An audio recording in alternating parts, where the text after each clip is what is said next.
Welcome back to another episode of the Ark Survival Guide. Today we are going to have a full guide on how to build an electric system in your base, how to create a generator and power it, and how to hook up electrical appliances like a refrigerator and make sure they will actually work in your base. So a lot of you have been asking for this guide for some time. I'm sorry it took so long to make this, but we will show you how to do everything to get electrical appliances working and keep them running, and also how to create gasoline to power them and all the best places to get the oil you need for gas. So, the first thing we need to do is actually create all of the components that we need for the electrical system.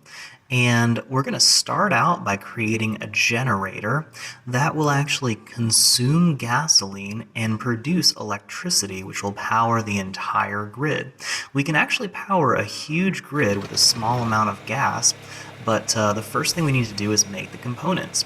So we needed a lot of pearls to make the electronics that I'm making right now inside the fabricator. We also have to make sure there's gasoline in the fabricator and turn it on to make it actually work. And then the engrams will light up like this and we can actually create these. So we are making the 10 electronics that we need. And if you need help finding pearls in this game, the episode right before this one, I actually show you where to get hundreds of pearls in just a few minutes in Viking Bay. It's a really great spot and a good trick for that. So I'm going to create some electrical wiring and some connectors. And then we also need to make an electric box. So we should have everything is now crafting, and it looks like I'm just a little bit short on some materials, so I'm going to grab those real quick while this is making the electronics, and that should do it. So now we can actually make that electric outlet that we need. So we need the wires, and I'm actually making one of those connector wires so that we can allow this to go further through our base if we need it. And then we need the wiring and the electric outlet. So that should be just about everything we need right there. Now I actually want to start the electrical system. Oh, never forget to turn off your generator too. You gotta save the gasoline when you can. So I'm gonna head up here and actually create the generator on top of this platform. We're not gonna need to turn it on and off very often, but it is kind of big and bulky, so I want it to be out of the way. Also, if you are doing a PvP server, you want to protect your generator at all costs, so make it far into your base and well out of the way so people can't destroy it easily, because that's going to be powering a lot of your turrets and things like that. So this should be a pretty good spot for it, and you can see here it takes up a good bit of space, but it's not really in the way up here, and we're not going to need to turn it on and off very often. So the next thing I'm going to do is actually hook up this electric wire here. And I'm going to rig these up in my inventory so I can create this connector. I'm going to start with this connector because, as you can see, you can barely see through the floor, this is going to allow wires to go forward, backward, right, and left. So if we want to extend this out further in our base later on, we've already got it hooked up, and you really don't want to take down wires. You can also see that it goes actually into the ceiling, and it's completely covered by the ceiling. We can barely see it sticking out. It's actually a lot easier to make an electrical system before you lay your foundations and then lay the foundations on top of them, because you can't actually see it very well once it's in the ground there. So I just grabbed a bunch of gasoline, and I'm going to go ahead and put that into the generator, and then I'll turn it on, just kind of like lighting a fire. And you can see that the wire is now a little bit more of a yellow highlight. That means it's getting power. So you can see this highlighted wire running through the ground here, and I'm going to go ahead and place that there. And you can barely see it is actually still yellow, which means it's got power running to it.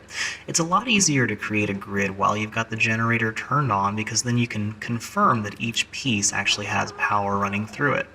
And now I'm going to place the electric outlet box at the very end of that wire, and you can see that that has that blue spark running there, which means it's actually getting power too.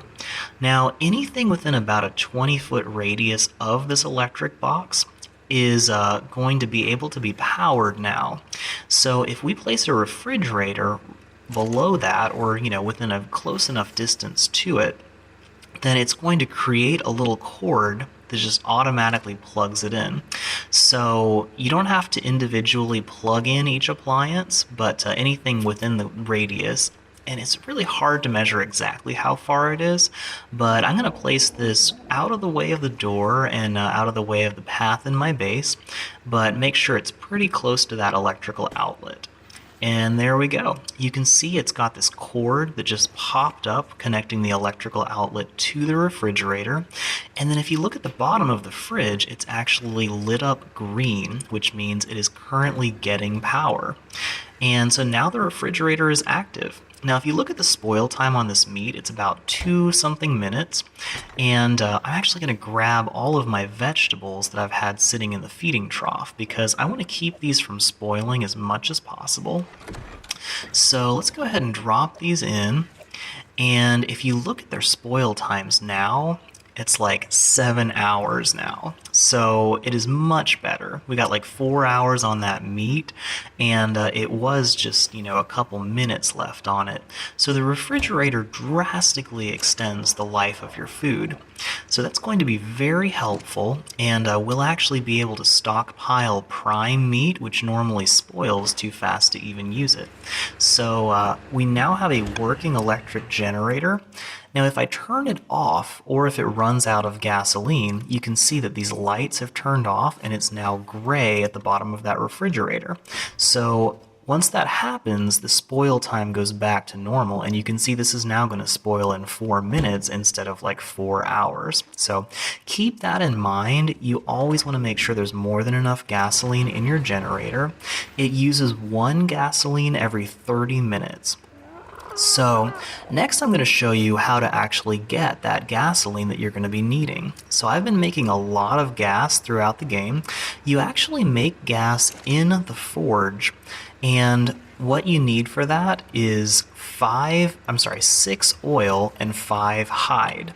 And when you leave that in the forge for about a minute and it's lit up, it will create 5 gasoline. So this is going to start smelting that and putting that all together. So you probably are wondering where you actually get the oil to create gasoline. And this whole process took me a while to figure out too. But one way that is probably the most popular and simple way is to get it from the bottom of the ocean. Now, if you have a dolphin and you go out into the ocean, you'll find these big black rocks with oil streaming out of them. You can see one to the left there. There's quite a few in Viking Bay, and there's a really big one right there. So, and then there's one kind of in the center.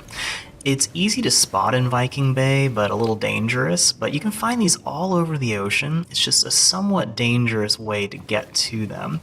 Now, you can also tame a Hesperornis, and they will lay eggs, and you can put the eggs in a cooking pot to get 10 oil, but it's hard to get them. This is my favorite method. If you take a dung beetle and give it dinosaur droppings, it will actually create fertilizer and oil over time, about once every 15 minutes. And that's how I've been getting all the oil to make the gasoline that I have. So that's definitely my favorite way to do it.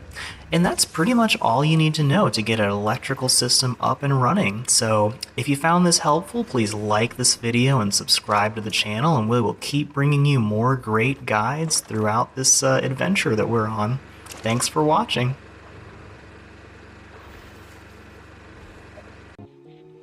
Thanks so much for watching our video from the Ark Survival Guide.